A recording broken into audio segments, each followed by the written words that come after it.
Cümleten selamun aleyküm hanımlar. Divapatik YouTube kanalıma hepiniz hoş geldiniz.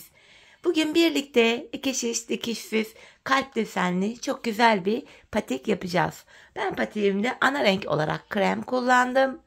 Desenlerim içinde siyah, pembe, sarı ve mavi olmak üzere böyle renkli patiklik iplerim mevcut. Şişlerim 3 numara. Modelimiz de şöyle. Çok güzel, çok kolay, çok şık bir model oldu hanımlar. Böyle rengarenk, şıvıl şıvıl, kalp detaylı. Patiğimizin tabanı bu şekilde. Topuğumuz. Modelimizin hiçbir yerinde dikişimiz yok. Bu patik benim elimin ölçülerine göre 37, 38 ve 39 numara ayaklar için uyumlu oldu.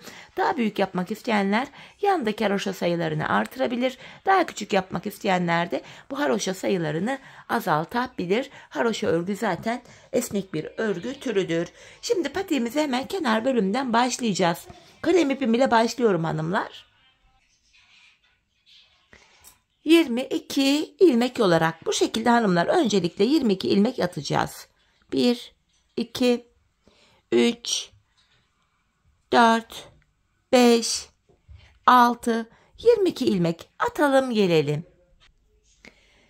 22 adet ilmeğimi attım hanımlar. Hemen şu kenarımıza bir düğüm atacağım. Patiğimizde baştan sona haroşa yapacağız hanımlar. Ben örgümüzün hem arka yüzünde düz örgü örerek haroşalarımı elde ediyorum. Kenar ilmeğimi aldıktan sonra ilmeklerimin hepsini sırasıyla düz yani haroşa olarak örüyorum. Patiğimizin bu bölümlerinde tamamen haroşa örgü yapacağız. Bu şekilde.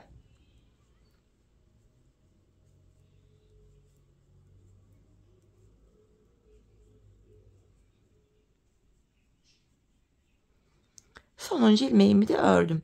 Geri dönüyorum. Şimdi hanımlar ön yüzdeyiz. Ön yüzde olduğumuzu şöyle kabul ediyorum. Şu başlangıç ipimiz eğer sol taraftaysa ön yüzdeyiz demektir. Şurada hanımlar bakın bir diş haroşamız oluştu. Hem ön hem arka yüzde ilmekleri düz örünce bir diş haroşamız oluyor. Şimdi ön yüzdeyim. Tekrar ilmeklerimi örüyorum. Yine düz örüyorum.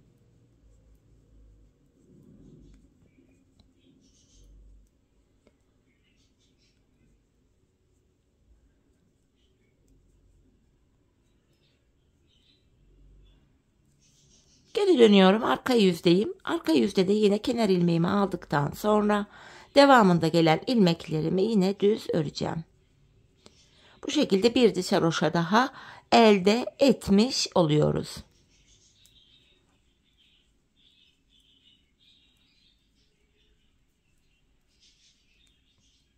Sonuncu ilmeğimi de ördüm. Geri dönüyorum hanımlar. Bakın şimdi burada 2 diş haroşamız oluştu. Bu şekilde haroşalarımıza devam edeceğiz. Ben patiğimin şu kenar bölümünü hanımlar 21 diş yani 21 sıra haroşa ördüm. Sizler patiğinizi 40-41 numara yapmak istiyorsanız 21 değil de 24 diş haroşa yapabilirsiniz. Ya da 35-36 numara yapacağım diyenler varsa da 18 diş haroşa yapabilirler. Haroşa sayılarını azaltabilirler. Şimdi hep birlikte bu yan bölümdeki haroşaları tamamlayalım. Ardından buluşalım. Desen bölümlerine birlikte geçelim. Evet hanımlar, ben buraya toplamda 21 sıra haroşamı ördüm geldim. Bakın hanımlar, haroşa örgü şöyle esnek oluyor. Örerken bunu da göz önünde bulunduralım. Şimdi patiğimizin şu bölümündeki siyahlı yerleri yapacağız. Bunun için de şöyle siyah ipimi ekleyeceğim hanımlar öncelikle. Siyah ile öreceğiz bu bölümleri. İlk ilmeğimi örerek başlıyorum. Hemen ikinci ilmeğimi de ördükten sonra siyah ipimin ucunu hemen düğümleyeceğim. Hanımlar bu şekilde siyah ipimiz ile son 2 ilmek kalana kadar öreceğiz. 22 adet ilmeğimiz vardı toplam. Bu şekilde 20 ilmek siyah örmüş olacağız. Son 2 ilmek kalana kadar. Bu şekilde siyahın ucunu da gizleyerek getirdim.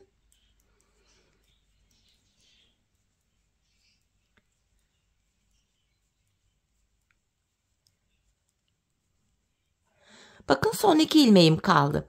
Bunu örmüyorum, geri dönüyorum. Arka yüzdeyim. İlk ilmeğimi yine düz örerek başladım. Arka yüzde ilmeklerimin tamamını bu şekilde normal haroşa örüyorum. İlk sırada sol kenarda 2 krem ilmeği bıraktık, örmedik. Hanımlar, burada son bir ilmek kaldı. İpi kendime doğru alıyorum. Sonuncu ilmeğimi örmedim.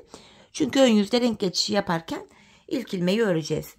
Evet, şimdi krem ipime geçiş yapıyorum. Bir diş haroşa siyah, bir diş haroşa da krem ipimiz ile öreceğiz. Siyah ile 20 ilmek örmüştük. Şimdi bir ilmek daha bırakacağız. Krem ile 19 ilmek öreceğiz. Yani kenarda bir ilmek daha siyah bırakacağız. Her sırada kenarda bir ilmek örmeyeceğiz. Kenarda bir ilmek bırakacağız. Şimdi 19 ilmek öreceğiz. Hani ilmekleri tek tek saymıyorum. Kenarda bir ilmek daha bırakınca 19 ilmek örmüş olacağız. Bakın, burada bir ilmek siyahı örmedim. Geri dönüyorum. Bakın, kenarda 3 ilmek kalmış oldu bu sırada. Geri döndüm. Arka yüzde ilk ilmeğimi örüyorum. Diğer ilmeklerimi de sıra sonuna kadar öreceğim yine.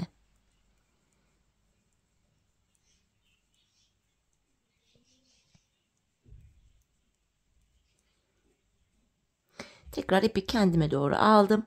Sonuncu ilmeğimi örmedim. Yeniden ön yüzdeyim. Tekrar siyah ipime geçişimi yapıyorum. Bu defa hanımlar 18 ilmek öreceğiz. Yani kenarda bu defa bakın, en son krem örmüştük. Bir ilmek daha bırakacağız. Örelim. 18 ilmek öreceğiz. Sonraki sırada 17 ilmek örüp döneceğiz. Hani sırasıyla ilmek yerleri belli olduğu için tek tek saymaya da gerek kalmıyor bu bölümde.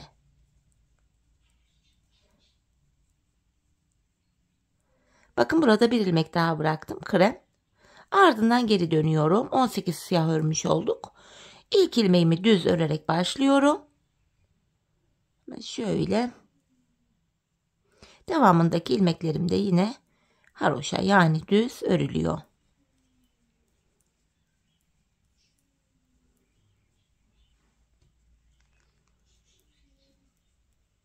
Tekrar sonuncu ilmeğimi şöyle örmedim.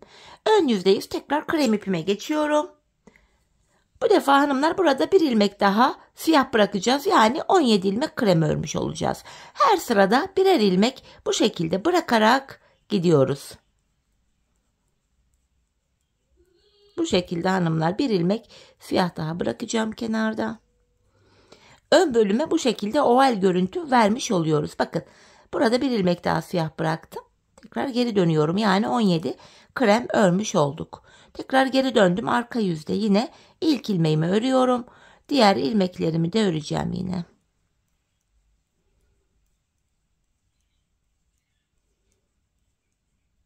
Sonuncu ilmeğimi bu şekilde aldıktan sonra geri dönüyorum. Tekrar siyahımıza geçiş yapacağız hanımlar.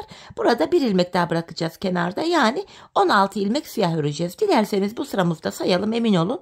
Şu kenar ilmeği 1, 2, 3, 4, 5, 6, 7, 8, 9, 10, 11, 12, 13, 14, 15, 16. Geri dönüyorum. Arka yüzeyine ilk ilmeğimi örerek başladım. Devamındaki ilmeklerimi de tekrar örüyorum. Bu şekilde ön bölüme hem oval görüntü vermiş oluyoruz, hem de yanlarda desenimiz görünüyor. Tekrardan sonuncu ilmeğimi örmedim. İşte hanımlar, bakın, şeklimiz ortaya çıktı. Şimdi krem ipimize geçeceğiz. Bu defa 15 ilmek örüp döneceğiz. Yani kenarda bir siyah bırakacağız. Sonrasında siyah ile devam edeceğiz. Kenarda bir ilmek daha siyah bırakacağız. Bu şekilde buradaki ördüğümüz ilmek sayıları birer birer azalarak gidecek. Biz bu işlemi hanımlar şurada son 4 siyah kalana kadar devam edeceğiz. Son sırada 4 ilmek siyah öreceğiz. Geri döneceğiz. Modeli tamamlamış olacağız. Bu şekilde patiğimizin bu bölümünü tamamlayalım. Ardından buluşalım. Evet hanımlar, patiğimin bu yan bölümünü ördüm geldim. Bakın, en son 4 ilmek siyah ördüm, ardından geri döndüm. Burada siyah ile toplam 1, 2, 3, 4, 5, 6, 7, 8, 9 tane haroşamız oluştu. Siyahları saydık, 9 siyah haroşamız var. Şimdi hanımlar, yapacağımız işlem şu: siyah ipim burada bekleyecek. İlmeklerimi haroşa olarak öreceğim. Tamamını. Bu şekilde hepsini haroşa örüyorum.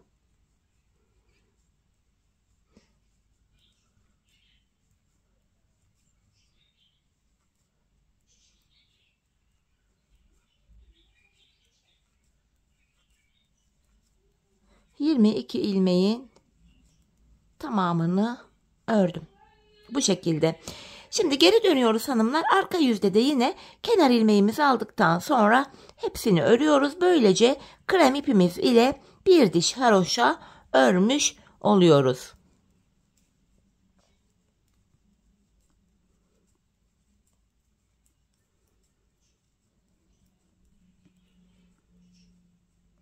Sonuncuyu da ördüm. Bakın burada bir diş haroşamız oluştu.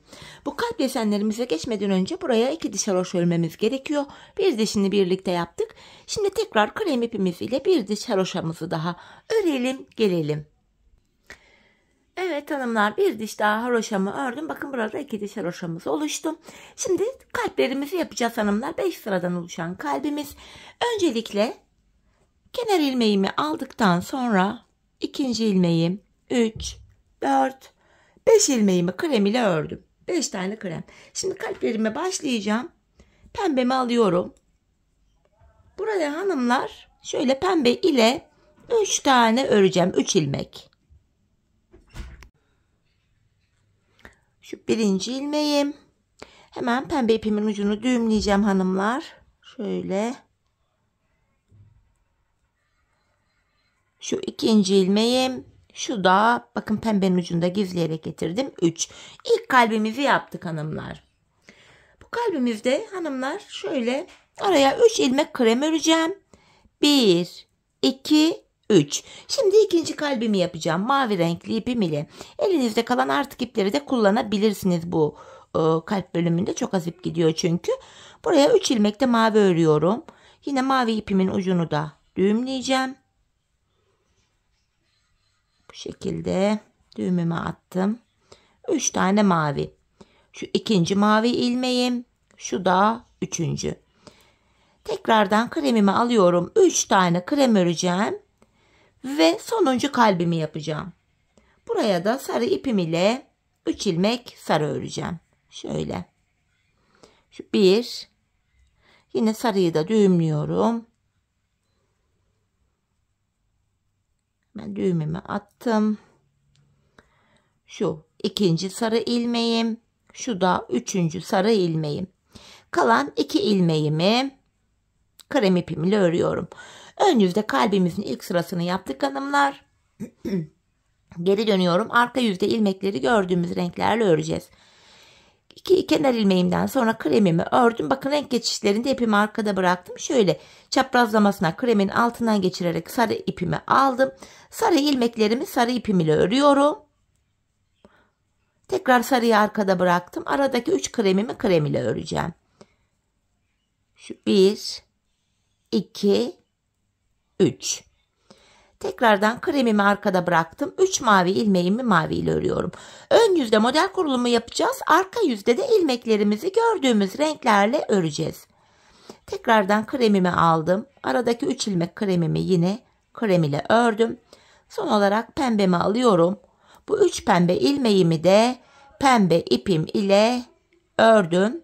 Tekrardan pembemi bırakıp kremimi alıyorum. Kalan 5 ilmeğim krem ile örülüyor hanımlar. Bu şekilde. Kalbimizde şimdi ikinci sıradayız. Bu sıramızda kenar ilmeğimden sonra 2, 3, 4 tane kremimi ördüm. Şimdi hanımlar kalbimizde ikinci sıramız, pembe ipimi şöyle çaprazlamasına aldım. 4 pembe, 3, 4. Araya bu defa kalp aralarında 2'şer kremimiz var. 2 kremimi ördüm.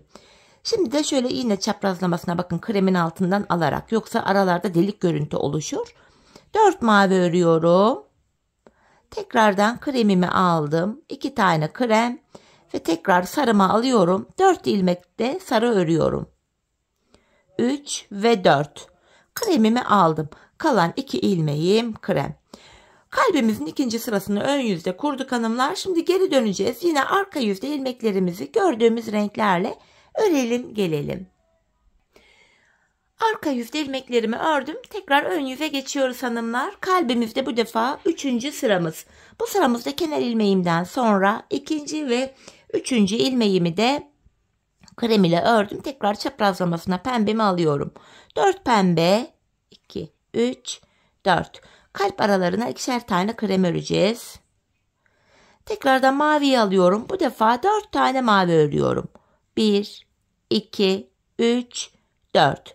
Yeniden kalp arası için 2 tane krem ve son kalbimi yapacağım. Sarı ipimi aldım.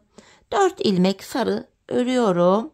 3, 4 ve son 3 ilmek kaldı. Kalan 3 ilmeğimi de krem ile ördüm.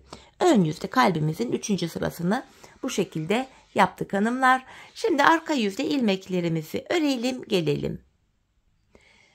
Arka yüzde yine ilmeklerimi ördüm. Tekrar geri dönüyorum. Ön yüzde kalbimizde 4. sıradayız hanımlar. Bu sıramızda kenar ilmeğimi aldım. Şu 2, 3, 4 ilmek krem ördüm. Ardından tekrar pembemi alıyorum.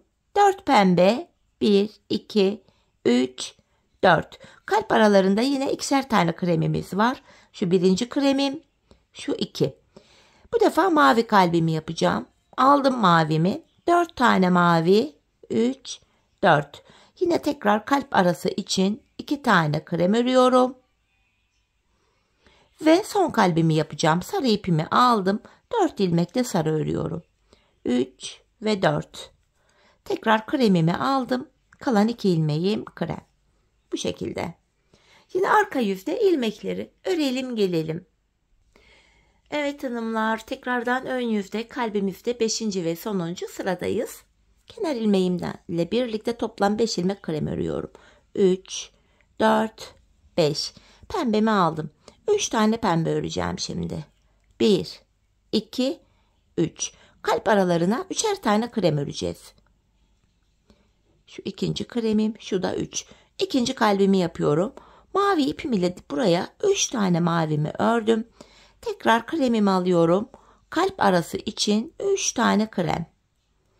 Ve tekrar şöyle sarı ipimi aldım. 3. kalbim için 3 ilmek sarıyı ördüm. Kalan 2 ilmeğim krem. Kalbimizin son sırası da böyleydi. Şimdi yine arka yüzde ilmekleri gördüğümüz renklerle örelim gelelim. Evet hanımlar, arka yüzde ilmeklerimi ördüm. Tekrar ön yüzdeyiz. Şimdi ilmeklerin tamamını krem ipimizle haroşa öreceğiz. Artık bu renkli ipleri de keseceğiz. Bakın şu pembeye kadar ördüm. Pembe ipimi keseceğim. Çünkü kalplerimizle işimiz kalmadı.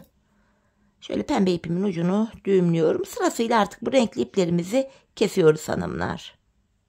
Şöyle.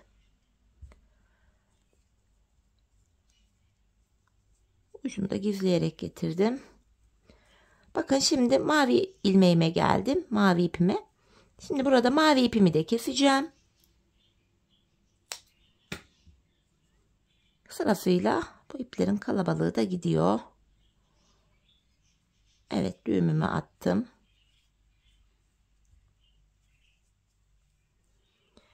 Şimdi de en son sarı ipime geldim. Bakın sarı ipimi de keseceğim.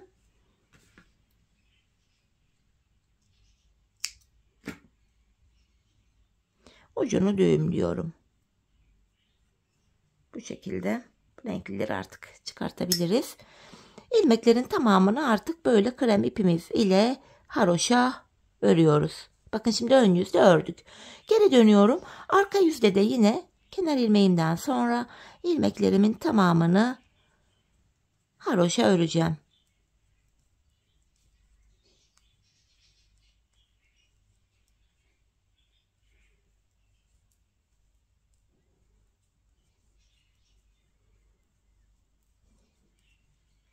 Sonuncuyu da ördüm. Bakın geri dönüyoruz. Hanımlar, kalpten sonra burada bir diş haroşamız oluştu. Burada 2 diş haroşamız olması gerekiyor. Tekrar krem ipimizle ön yüzde ve arka yüzde ilmeklerimizi haroşa örelim. Ardından buluşalım. Evet hanımlar, buraya bir diş haroşamı daha ördüm geldim. Toplamda 2 diş haroşamız oluştu.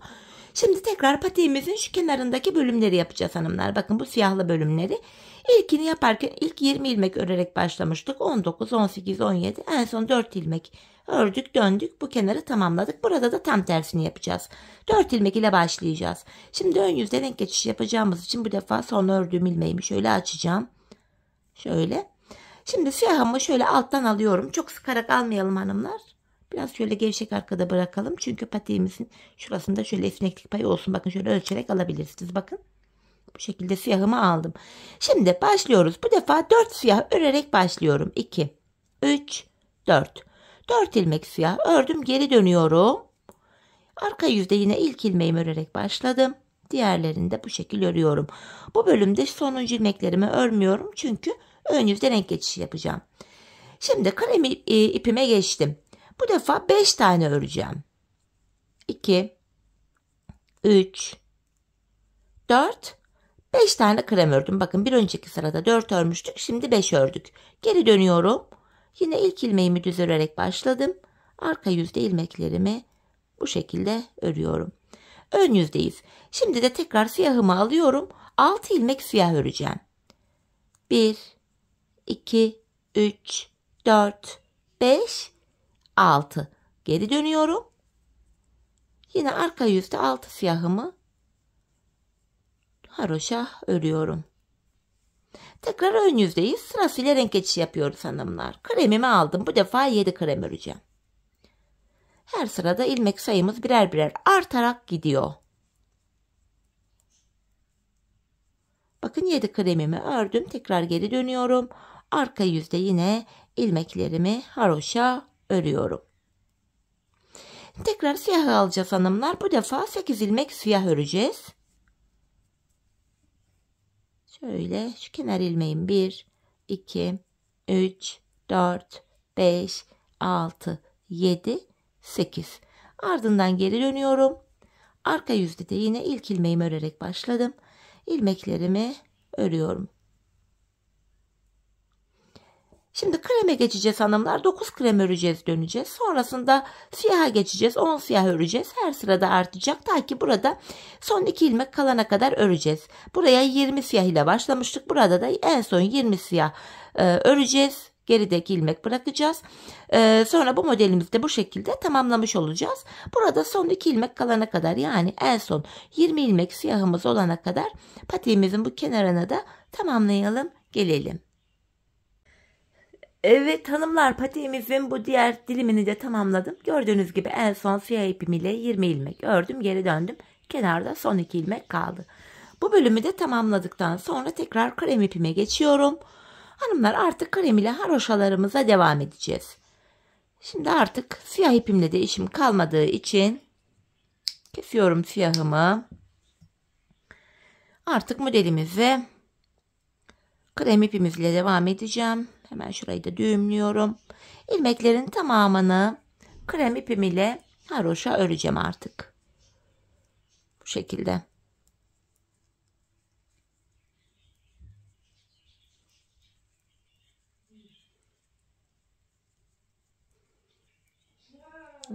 Sıra sonuna kadar örüyorum hanımlar. Son 2 ilmeğimi de ördüm. Tekrar geri dönüyorum. Arka yüzde de yine kenar ilmeğimi aldıktan sonra tamamını haroşa olarak öreceğim. Bu şekilde krem ipimiz ile bir diş haroşamızı örmüş oluyoruz hanımlar. Sıra sonuna kadar devam ediyorum örmeye. Sonuncuyu da ördüm.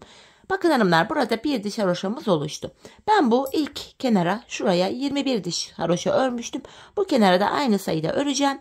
Sizler şu kenara kaç sıra ördüyseniz bu kenara da aynı sayıda haroşaları örmeniz gerekiyor. Şimdi patiğimizin bu diğer kenarını da örelim, ardından buluşalım. Evet hanımlar, patiğimin bu kenarını da tamamladım. 21 diş haroşamı ördüm geldim. Şimdi buradaki ilmeklerimi keseceğim hanımlar.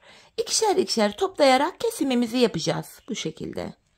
Bildiğiniz farklı kesim yöntemleri varsa onları da kullanabilirsiniz. Ama dikkat etmemiz gereken şu: kesimimizi sıkı yapmayalım, biraz gevşek olsun. Çünkü patiğimizin arka topuk bölümünü örerken şu kesim yaptığımız, bakın V şeklinde ilmek yerleri var. Buralardan ilmekler çıkartacağız. İlmekleri kolay çıkartabilmek için gevşek bir kesim yapmamızda fayda var. Sırasıyla ilmeklerimi kesiyorum.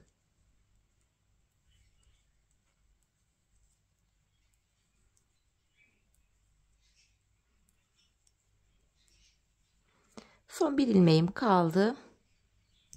Onu da yine kestim. Şu kenarımız sıkı sağlam olsun diye 2 tane şöyle sıkı bir zincir oluşturup ipimizi de kesiyorum. Patiğimizin üst bölümünü böylece bitirdik hanımlar. Şimdi şu geniş yerden başlayarak patiğimizin tabanına geçiş yapacağız. Tabanımızda hanımlar bir tık daha uzun kapalı uçlu yine 3 numara 2 şiş kullanacağım. Bu bölümde dileyen misinalı şiş de kullanabilir. Buralardan tabanımız için kenar ilmek yerlerine girerek ilmekler çıkaracağız. İlk ilmeğimi hemen şu kenara. İlmeğin iki kanadına birden girerek çıkartıyorum.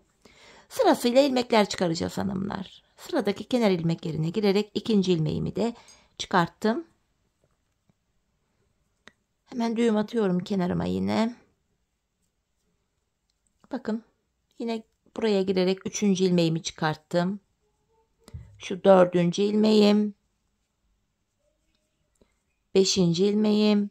6, 7, 8, 9, 10, 11, 12. Bu şekilde ilmekler çıkartmaya devam edeceğiz hanımlar. Ben bu uçtan şu diğer uca kadar toplamda 85 ilmek çıkarttım. Sizler bu aşamada bakın şu yanlara haroşa sayısını benden fazla ya da eksik yaptıysanız ilmek sayınız benden fazla ya da eksik olabilir. Bu uçtan bu uca kadar yanlardaki haroşa sayısına bağlı olarak kenarlardan çıkaracağımız ilmek sayısı da bu şekilde değişiklik gösterebilir. Şimdi hep birlikte hanımlar bu uçtan diğer uca ilmeklerimizi çıkaralım gelelim. Diğer uca kadar 85 ilmek çıkarttım hanımlar. Şimdi geri dönüyorum, arka yüzdeyim. Burada kenar ilmeğimi örmeden aldım. Bu sıramızda sırasıyla ilmeklerimi yine haroşa olarak öreceğim. Sıra sonuna kadar ilmeklerimizin tamamını haroşa örelim, ön yüzde buluşalım. Evet hanımlar, ilmeklerimin tamamını ördüm. Şimdi ön yüzdeyiz. Burundan başlayarak tabanımıza geçeceğiz. Taban hesaplamasında ilmek sayıları şöyle yapılıyor. Bakın hanımlar. Öncelikle çişimde toplam 85 ilmeğim var. İlmek sayınız kaç olursa olsun sayı böyle hesaplanıyor. Ben buruna 7 ilmek ayırıyorum burada. Sizin atıyorum 91 ilmeğiniz var. Yine 7 ilmek ayıracaksınız. Toplam ilmek sayısından yani 85'ten buruna ayırdığım 7 ilmeği çıkartınca geriye 78 ilmeğim kalır. 78 ilmeği de iki yana paylaştırıyorum eşit olarak, yanlara 39'ar düşer. Hesaplama böyle yapılıyor hanımlar. Şimdi tabanımızı yapabilmek için öncelikle bu ilk kenardaki 39 ilmeğimizi öreceğim. Bu şekilde ilk 39 ilmek örülecek. Sizin buraya ilmek sayınıza göre kaç düşüyorsa o kadar sayıda ilmek örmeniz gerekiyor. Bakalım kaç ilmek olmuş, sayarak gidelim. 4, 8, 12, 14 olmuş. 15, 16, 17, 18, 19, 20, 21, 22, 23, 24, 25, 26, 27, 28, 29, 30, 31, 32, 33, 34, 35, 36, 37, 38, 39 ilmek ördüm. Şimdi patiğimizin burnu için bir 7 ilmek daha öreceğim. 1, 2, 3, 4, 5, 6, 7. Saydığımızda şu kenarda da 39 kalıyor. Şimdi geri dönüyorum. Hanımlar, ipim karşıda olacak hep bu taban bölümde ve ilk ilmeği örmeden alıyorum. Şimdi buruna ayırdığım 7 ilmeği tekrar öreceğiz. 1, 2, 3, 4, şu 5. 6 ve 7. Tekrar geri dönüyorum. 7 ilmek ile buraya bir diş haroşa yaptık. Burunda 7 ilmek var. Tabanımız 11 ilmek olacak. 11 ilmek olana kadar her sırada yanlardan birer ilmek örerek tabana ekleyeceğiz. Yine ipim karşıda, ilk ilmeğimi aldım. 7 ilmeğimi öreceğim. 4, 5, 6, 7. Hemen şu kenardan bir ilmek örerek ortaya ekledim. 8 oldu. Geri dönüyorum. İpim karşıda, ilk ilmeğimi aldım. Şimdi 8 ilmeğimi öreceğim. 2, 3, 4, 5, 6, 7, 8. Bir ilmek de bu kenardan örerek ortaya ekledim. 9 oldu. Tekrar geri döndüm. Yine ip karşıda, ilk ilmeğimi aldım. 9 ilmeğimi öreceğim. 4, 5, 6, 7, 8, 9. Bir ilmek de bu kenardan örerek ortaya aldım. 10. Geri dönüyorum. Yine ipim karşıda, ilk ilmeğimi aldım. 10 ilmeğimi öreceğim. 4, 5, 6, 7, 8, 9, 10. Bir ilmek de bu kenardan örerek ortaya ekledim. 11 oldu. Şimdi taban bölümde bakın 11 ilmek oldu. Kesimlerimize başlayacağız. Kesimler şöyle olacak. 10 ilmek öreceğim. 11. de kesim yapacağım. Yine ipim karşıda. İlk ilmeğimi aldım. 2, 3, 4, 5, 6, 7, 8, 9, 10 ilmek ördüm. 11. de yanındakini de alıyorum. İkisini keserek örüyorum. Geri döndüm. Yine ipim karşıda ve ilk ilmeğimi aldım. Tekrar 10 ilmek öreceğim. 4, 5, 6, 7, 8, 9, 10. 11. de yanındakini de alıp ikisini kesiyorum. Tabanımız 11 ilmek ile bu şekilde örülüyor hanımlar. 10 ilmek örüyoruz. Her sırada 11. de kesimi yapıyoruz. 6 ilmeğim oldu. 7, 8, 9, 10. 11. de kesimimi yaptım. 11 ilmek ile bu şekilde öreceğiz. Biz bu kesme işlemine sağ ve sol taraftaki ilmekler bitene kadar devam edeceğiz. Ve kesim sonunda şişimizde sadece tabanda kullandığımız 11 ilmeğimiz kalacak. Şimdi hep birlikte tabanımızı örelim, ardından buluşalım. Evet hanımlar, patiğimizin tabanını 11 ilmek olarak ördüm geldim. Şimdi bu 11 ilmek ile patiğimizin bu topuk bölümünü öreceğiz hanımlar. Yine bu aşamada haroşaya devam ediyorum. İlk ilmeğimi örmeden aldım. Son 2 ilmeğim kalana kadar ilmeklerimi öreceğim. Son 2 ilmeğimi kesiyorum. Şişimde 10 ilmek kaldı. Bu aşamada bakın hemen kenar ilmek yerleri var buralarda V şeklinde. İlk kenar ilmek yerine ilmeğin 2 kanadına birden girerek ilmek çıkarttım. Tekrar 11 ilmeğimiz oldu. Bu şekilde hem patiğimizin arka bölümünü örmüş oluyoruz hem de arka bölüm kenarlara eklenmiş oluyor. İlmek çıkarttıktan sonra geri döndüm. Yine ipim karşıda, ilk ilmeğimi alıyorum. Aynı işlemi yapacağım. Son 2 ilmeğim kalana kadar örüyorum. Son 2 ilmeğimi yine kestim. Geri dönüyorum. Sağ kenarda ön yüzde ilmek çıkaracağım. Hemen şuradaki ilk kenar ilmek yerine hemen şuraya girerek buradan da bir adet ilmek çıkarttım. Tekrar 11 ilmeğimiz oldu. Patiğimizin arkası böyle yapılıyor hanımlar. Son 2 ilmek kalana kadar örüyoruz. Son 2 ilmeğimizi kesiyoruz ve sıradaki kenar ilmek yerinden ilmek çıkartıyoruz. Geri döndüm. Yine ipim karşıda, ilk ilmeğimi aldım. Aynı işlemi yapıyorum. Son 2 ilmeğim kalana kadar yine örüyorum. Son 2 ilmeğimi kestim. Geri dönüyorum. Bir sonraki kenar ilmek yerine girerek ilmeğimi çıkartıyorum. Patiğimizin arkasına bu şekilde devam edeceğiz. Biz bu işleme şuralara gelene kadar, yani son kenar ilmek yerlerine gelene kadar devam edeceğiz. Şimdi hep birlikte patiğimizin arka bölümünü tamamlayalım, gelelim. Evet hanımlar, son kenar ilmek yerlerine gelene kadar patiğimizin topuğunu ördüm geldim. Hemen ilmeklerimi keseceğim, yine ikişer ikişer toplayacağım. Patiğimizin örgü bölümünü bu şekilde tamamlamış oluyoruz.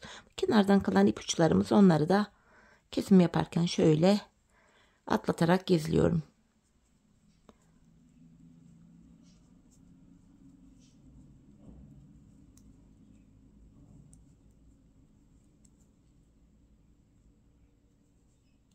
Son bir ilmeğim kaldı. Bunu da kesiyorum. Kenarda tümsek bir görüntü oluşmasın diye şöyle tığım ile dibine batarak burayı düzledim. 2 de zincir çektim. İpimi kesiyorum. Hemen bu iplerimizin ucunu gizleyelim. Sonra tek sıradan oluşan bir kenar oyamız var.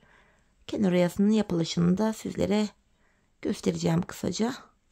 Şöyle düğümleyerek arka bölüme iplerimizin uçlarını gizliyoruz hanımlar. Buna önem verelim. Yoksa ayağı giydikten sonra bu ip uçları dışarı çıkar. Hoş bir görüntü olmaz. Bu nedenle mutlaka gizlemeyi unutmayalım. Diğer patiğimizin iç bölümündeki ipleri de örerken gizleyerek gitmiştik. Evet hanımlar, bakın patiğimizin bu örgü bölümünü bitirdik. Topuk bölümünü.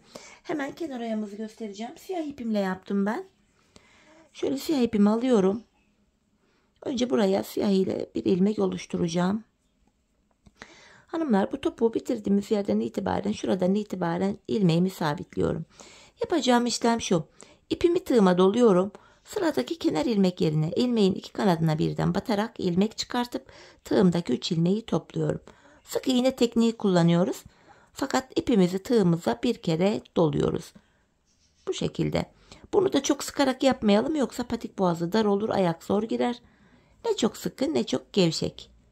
Bu şekilde kenar oyamızı yapıyoruz.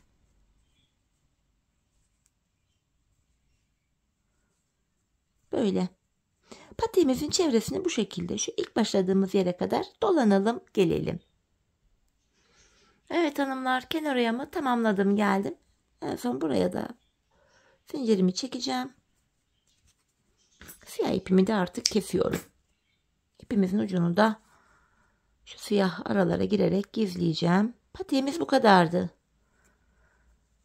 Gayet kolay ve güzel bir model oldu. Evet hanımlar, patiğimiz görüntü itibariyle şöyle. Haroşa örgü olduğu için bakın, esneklik payı da gayet yerinde, dikişsiz, kullanışlı, ayağı saran bir model oldu hanımlar. Hemen manken ayağıma da giydireyim. Birlikte patiğimizin ayaktaki duruşuna da bakalım. Ben çok beğenerek, çok severek yaptım modelimi. Umarım sizler de benimle birlikte beğenerek, severek yaparsınız. Yapacak olanlara da şimdiden kolay gelsin diyorum. Evet hanımlar, patiğimizin ayaktaki duruşu da hemen gösteriyorum. Şöyle düzeltelim. Bakın, modelimiz ayakta böyle görünüyor. Çok güzel, çok şık, çok hoş bir patik oldu. Tabanımız yine bu şekil. Patiğimizin topuk bölümü. Evet hanımlar, yine birlikte güzel bir modelin daha sonuna geldik. Umarım sizlere faydalı, hoş bir video olmuştur. Yeni modellerde, yeni videolarda buluşmak dileğiyle. Şimdilik hoşça kalın, sağlıcakla kalın.